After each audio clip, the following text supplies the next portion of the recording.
प्रेम से बोलिए शंकर भगवान की जय। हर हर महादेव। देवों का देव महादेव जी के चरण में प्रणाम करती हूँ, मेरा प्रणाम स्वीकार हो। माता गौरव पार्वती के चरण में प्रणाम करती हूँ, मेरा प्रणाम स्वीकार हो। गणपति ललनवा के चरण में प्रणाम करती हूँ, मेरा प्रणाम स्वीकार हो। सब गुरु भाई बहना के चरण में प्रणाम करती हूँ, मेरा प्रणाम स्वीकार हो। सब देवी देवताओं के चरण में प्रणाम करती हूँ, मेरा प्रणाम स्वीकार हो। गुरु भाई बहना, मैं ये कथा सुनाने जा रही हूँ। बैसाख मास की अक्षय तृतीया की कथा है। तो गुरु भाई बहना,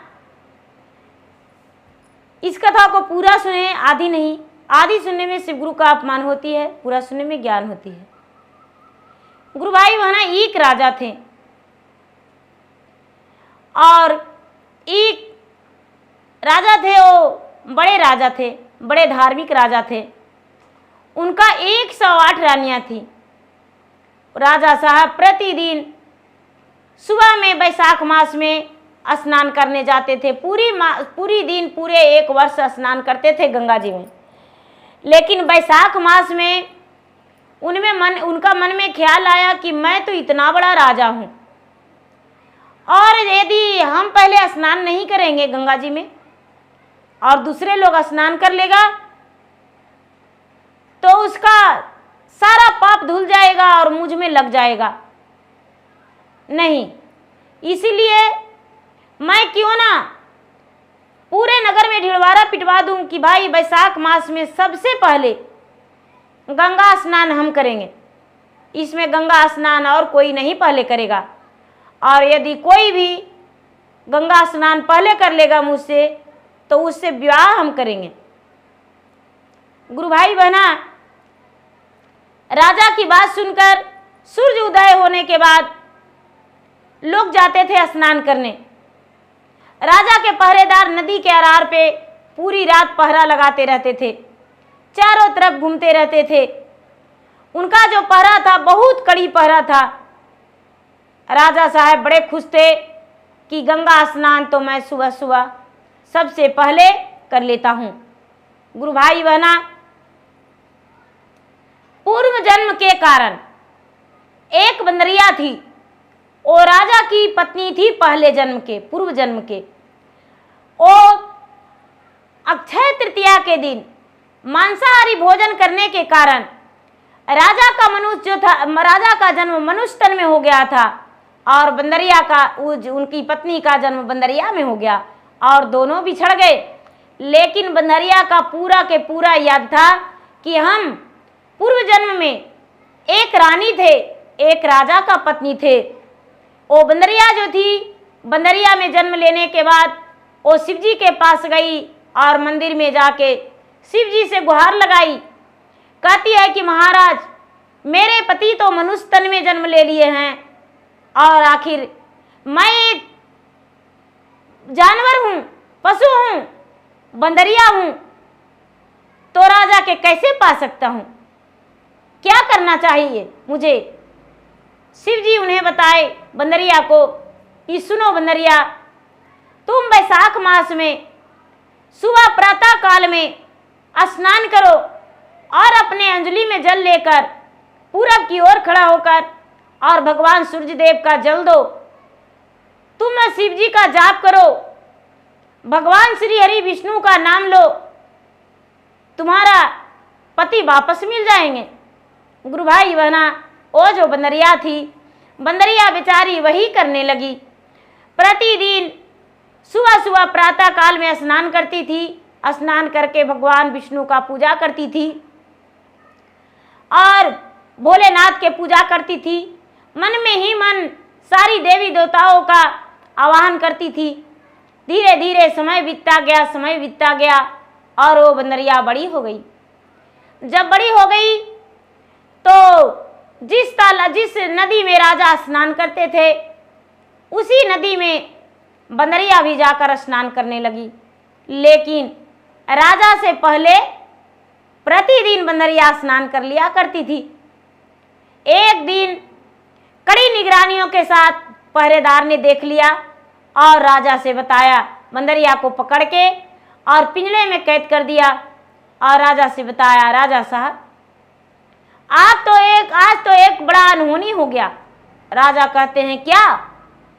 राजा साहब, आपसे पहले देखिए ये बंदरिया स्नान करके चली जाती थी, हम लोग नहीं देखते थे, लेकिन आज ये पकड़ी गई।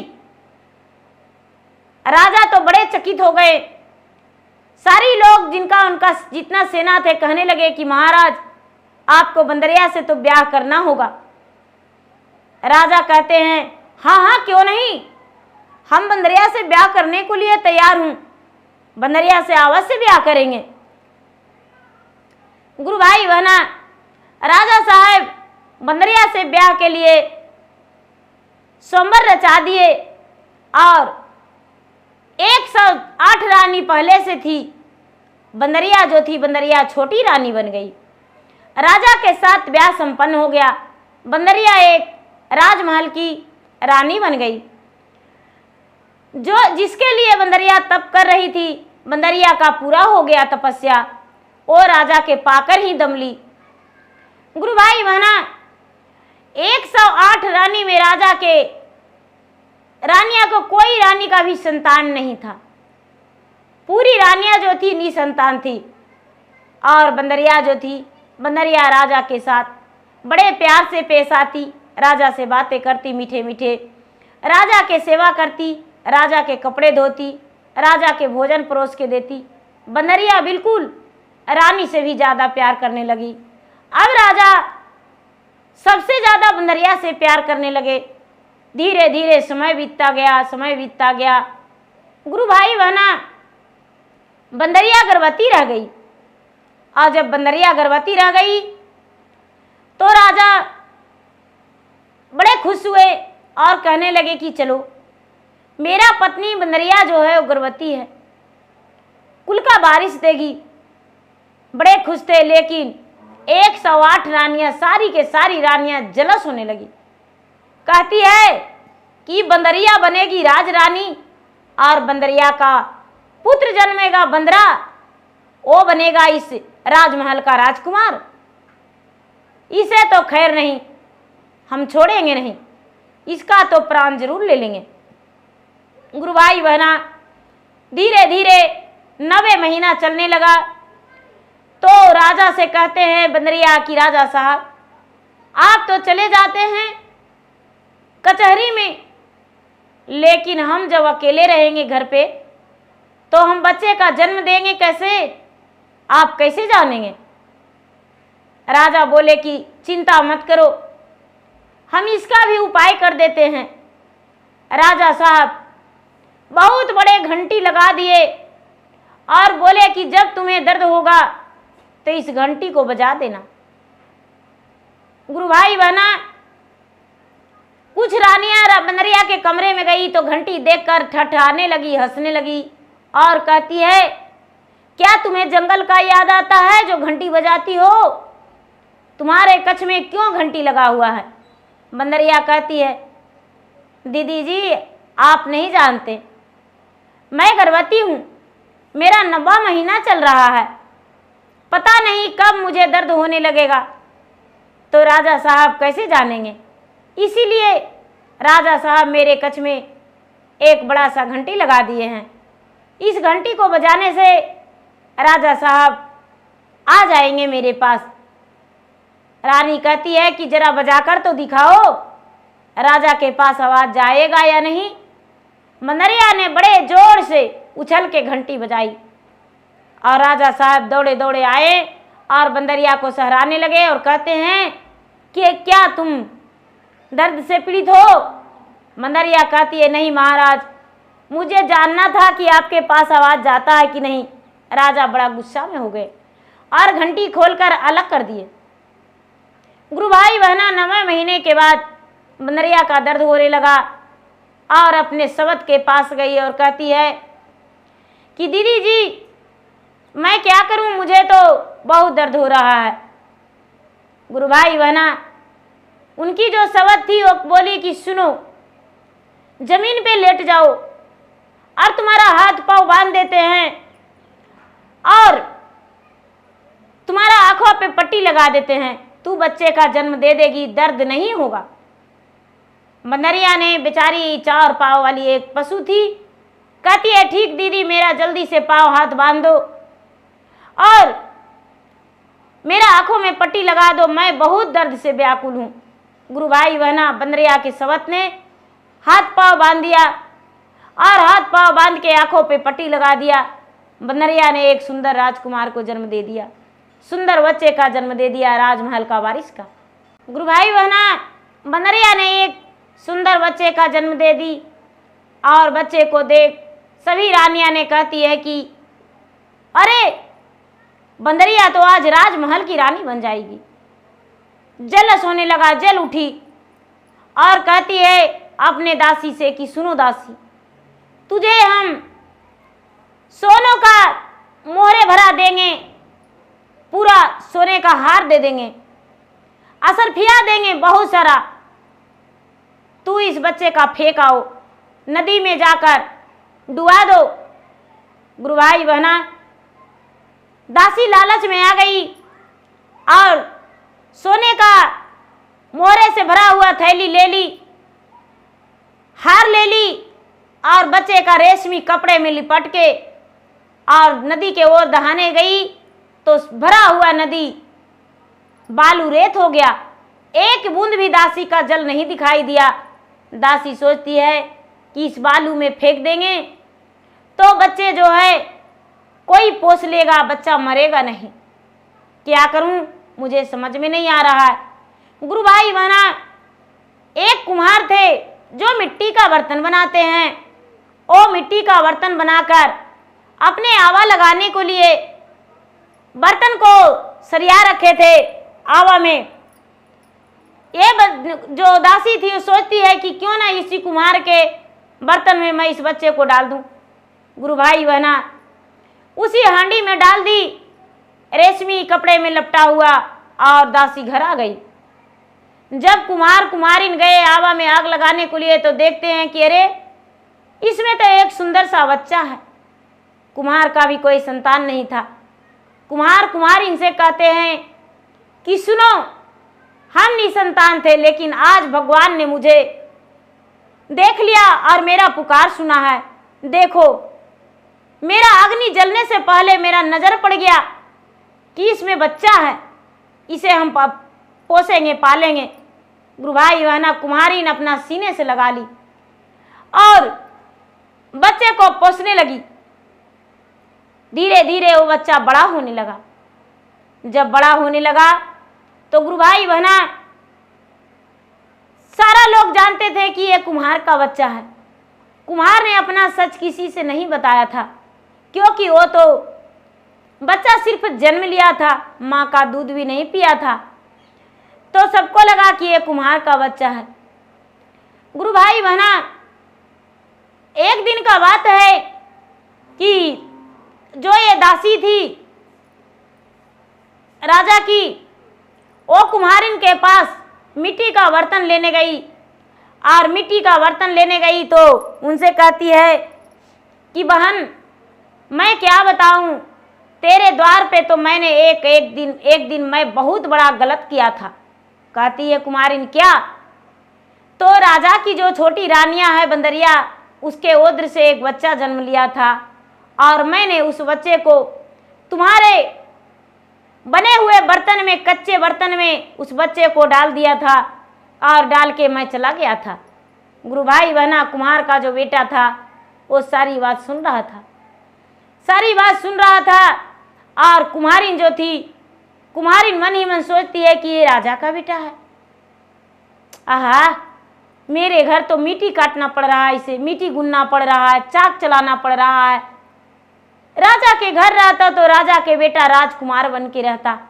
हे भगवान, मैं क्या करूं? चलो कोई बात नहीं, मेरा घर में है, मेरा घर में भगवान ने इसे जन्म दिया, भेजा है, तो कुछ ना कुछ सोचकर ही भेजा होगा।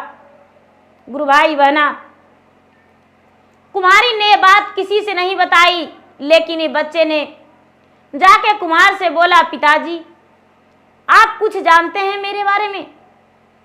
कुम्हार बोले, बेटा क्या? पिताजी मैं राजा का बेटा हूं और राजा के पास जो एक छोटी रानी बंदरिया है, मैं उसका बेटा हूं। उनके साथ उनका जो बड़ी रानियां हैं और दासियां छल किया है, सारी बात सच बताया। कुम्हार कहते हैं बेटा मैं एक गरीब इंसान हूं, यदि राजा से बोलेंगे तो राजा बोलेंगे कि धन के लालच में अपने पुत्र को मेरे पास देना चाहता है। बोला पिताजी आप ऐसा कीजिए, मेरा मिट्टी का घोड़ा और मिट्टी का हाथी और मिट्टी का बैलगाड़ी बना दीजिए। बोले कि ठीक है बेटा। गुरु भाई बहना, कुम्हार ने क्या किए कि मिट्टी का घोड़े, मिट्टी का हाथी और मिट्टी का बैलगाड़ी बना दिए। ये जो कुम्हार का बेटा था और मिट्टी का घोड़े को मिट्टी के बैलगाड़ी से जोड़कर, और जहां राजा के घर में पानी जाता था जिस कुएं से, उसी कुएं के पास राजकुमार जाके कुम्हार का बेटा और कहने लगा दाई लोग से, पनवारिन से, पनिया भरत तोहे अकुया पाना भारे न, हाथी घोड़ा के पानिया पीला द, हाथी घोड़ा है मोर पियासल। गुरु भाई बहना पनवारिन कहती है, मटिया के घोड़वारे बाबू मटिया के हाथिया जी, अरे कैसे पियाता वो पानी, खेलता कूदता हो बाबू, आजा हुआ अपन घर आवाजी, अदमती कारा हमारा के दे रहो। गुरु भाई बहना, ये लड़का कहता है पनवारिन से, अरे सुनी ओ मैं ले हो पनवारिन हमारो बचानिया जी, अरे सुनी ले हो माना चित लगाई, जब तक नाये तन पनवारिन राजा महल के राजा वाजी, अरे तोहरा के नाही देवे जाई जी। गुरु भाई बहना कहते हैं, बच्चा बोलता है कि सुनो, जब तक राजमहल के राजा यहाँ नहीं आएंगे, जब तक पानी लेकर नहीं जाने देंगे।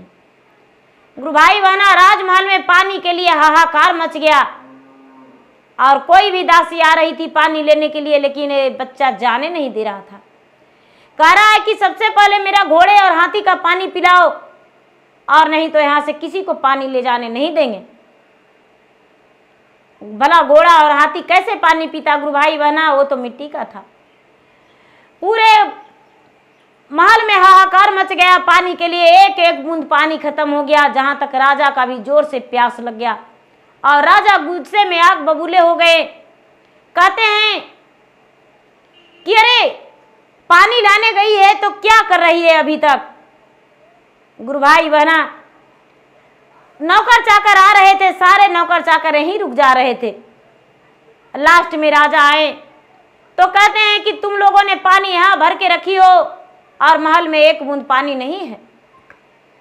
गुरु भाई बहना, एक जो बंदरिया का बेटा था यानी कुम्हार का बेटा कहता है कि सुनिए राजा साहब, पहले मेरा घोड़ा हाथी पानी पिएगा, उसके बाद ही आपको राजमहल में पानी जाएगा।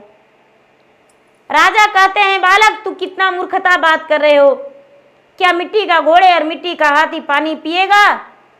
ये बच्चा कहता है राजा साहब क्या बंदरिया पत्थर को जन्म देगा।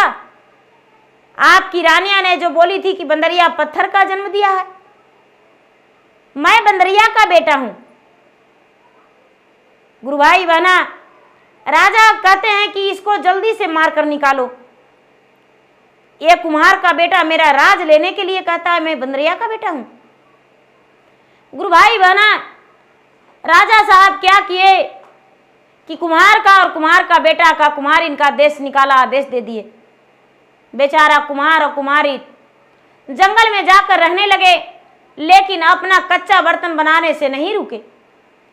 राजा का आदेश मानकर राज छोड़ दिए, जंगल में जाकर रहने लगे। गीली मिट्टी करते, उनसे बुनते, कच्चा बर्तन बनाते, उसे पकाते, पकाकर शहर बाजार में ले जाकर बेचते थे, अपना जीवन व्यतीत करने लगे। गुरु भाई बहना, ये जो लड़का था बेचारा कुम्हार का बेटा, वो जंगल में घूमता था और क्या करता। एक दिन का बात है कि कुछ लड़कियां जंगल में सैर करने गई थी और जंगल में घूम रही थी, और ये जो कुम्हार का बेटा था घड़े में पानी रख के और ब्रिज के ऊपर चढ़ा हुआ था। कुछ लड़कियां जो थी सैर कर रही थी, तो उसे बहुत जोरों से प्यास लगा, और प्यास लगने के कारण वो प्यासे तड़प रही थी और पानी के तलाश में लग गई। कुम्हार का बेटा कहता है तुझे पानी पिलाएंगे, लेकिन तुम लोग 7 है, मेरा वचन 7 को मानना पड़ेगा। 7 लड़की कहती है कि भाई क्या वचन मानेंगे, मुझे पानी तो पिला दे। बोला ऐसे नहीं, मैं तुम्हें पानी एक शर्त पे पिलाऊंगा, जैसे जैसे कहेंगे वैसे करना पड़ेगा। गुरु भाई बहना, 7 लड़कियां वचन मानने को लिए तैयार हो गया, और ये लड़का जो था अग्नि जला दिया ब्रिज के पास। अग्नि जला दिया ब्रिज के पास, घड़े में जल था यानी कलश बन गया, और अपना गमछी पकड़ा के बोला कि इसको ब्रिज के चौ बगल घूरना होगा। 7 लड़कियां उसके पीछे पीछे घुमा, 7 फेरे लिया, यानी विधि विधान के अनुसार उस ब्रिज के पास ब्याह हो गया। गुरु भाई बहना, उधर जाते हुए लोग कुछ लोग देखे तो कहते हैं कुम्हार का बेटा 7 राजकुमारियां से ब्याह एक ही दिन कर लिया। इसे पानी पिला दिया, 7 राजकुमारी राजमहल चली गई। राजा से जाकर शिकायत लगाई, राजा साहब एक लड़का कुम्हार का बेटा है, मेरे साथ अग्नि का फेरा ले लिया। राजा चकित में पड़ गए, और राजा चकित में पड़ के कहते हैं कहाँ है, कौन है, चलो देखते हैं। राजा जब देखने आए तो वही राजकुमार था। उसे कहते हैं कि चलो अब तू जंगल में रहना छोड़ दो, चलो गांव में चलो, ये तुम्हें 7 रानियों से एक ही बार ब्याह हो गया। गुरु भाई बहना, ये लड़का कहता है 7 रानियों से ब्याह हो गया, 30 राजकुमारी को कहाँ रखेंगे, कहाँ क्या खिलाएंगे। राजा कहने लगे चलो राजमहल चलो, हम तुम्हें अपने जैसा बंगला बनवा देंगे। गुरु भाई बहना, राजकुमार कहता है क्या हम अकेले जाएंगे, मेरे माता पिता भी साथ चलेंगे। कुम्हार और कुम्हारिन भी साथ गए। राजा ने कुम्हार के बेटा के लिए एक सुंदर सा घर बनाने का निर्माण कर दिए और बनवा दिए। जब घर बनवाए तो ये लड़का कहता है कि मैं अपने 7 रानियां के साथ गृह प्रवेश करेंगे और सबको भोजन करवाएंगे, इसका खर्चा आपको उठाना होगा। गुरु भाई बहना, राजा साहब गृह प्रवेश के सारी तैयारियां किए। कुम्हार का बेटा ने गृह प्रवेश के लिए विधि विधान के अनुसार बैठा। राजा साहब के सारी पत्नियां आई, लेकिन वो जो 108वीं रानी 9वीं रानी थी वो नहीं आई, छोटी रानी। राजा से राजकुमार बोला, यानी बंदरिया का बेटा कुम्हार का बेटा, कि राजा साहब आपकी छोटी रानी नहीं आई। राजा कहते हैं वो नहीं आ सकती है, वो एक पशु है। गुरु भाई बहना, कुम्हार का बेटा बोला महाराज उसे आपको डोली कहार से लाना होगा। राजा साहब उसे डोली कहार भिजवाए और बंदरिया को मंगवाए। गुरु भाई बहना, कुम्हार का बेटा बंदरिया के लिए खूब सुंदर सिंहासन दिया बैठने को लिए, और अपने 7 रानी को बोला जल्दी से बंदरिया का पांव छुओ और सुंदर साड़ी पहराओ बंदरिया का। कुम्हार का बेटा की जो 7 पत्नियां थी, 7 मिलकर सुंदर साड़ी पहनाई, पांव छुई। ये राजकुमार भी अपने माता को चरण स्पर्श किया। उनकी जो 108 रानियां थी कहती है राजा साहब मुझे यहाँ बेइज्जत करने को लिए लाए थे, मेरा प्रतिष्ठा उतारने के लिए। गुरु भाई बहना राजा बोले, ये सब क्या है, तू बंदरिया को इतना स्वागत क्यों कर रहा है? गुरु भाई बहना ये लड़का बोला, राजा साहब अपने रानिया को सबको बुलाइए और जो आपकी पुरानी दासी हैं उसे बुलाइए, उसके बाद हम बता देंगे। गुरु भाई बहना सभी आए, रानियां और दासी भी आई राजा के आदेश अनुसार। ये लड़का ने बोला कि अपने दासी से पूछिए मुझे कहाँ फेंकी थी और मेरी माँ ने क्या एक पत्थर के जन्म दिया था? दासी कहती है, नहीं राजा साहब, बंदरिया तो जो छोटी रानी बंदरिया है वो तो एक सुंदर पुत्र का जन्म दिया था। मैंने अपने हाथों से लालच में आकर और कुम्हार के आवे में डाल दिया था कि वो मर जाएगा, लेकिन वो मरा नहीं, वो तो जिंदा रह गया।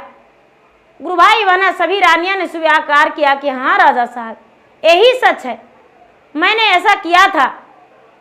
गुरु भाई बहना राजा ने सभी रानियां का त्याग कर दिए, दासी को देश निकाला दे दिए और बंदरिया के साथ, इस राजकुमार के साथ अपने राजमहल गए और राजमहल में जाकर राजकुमार को राजाभिषेक कर दिए, अपने राज का राजा बना दिए और राज की 7 रानियां जो राजकुमारी थी वो 7 रानी बन गई।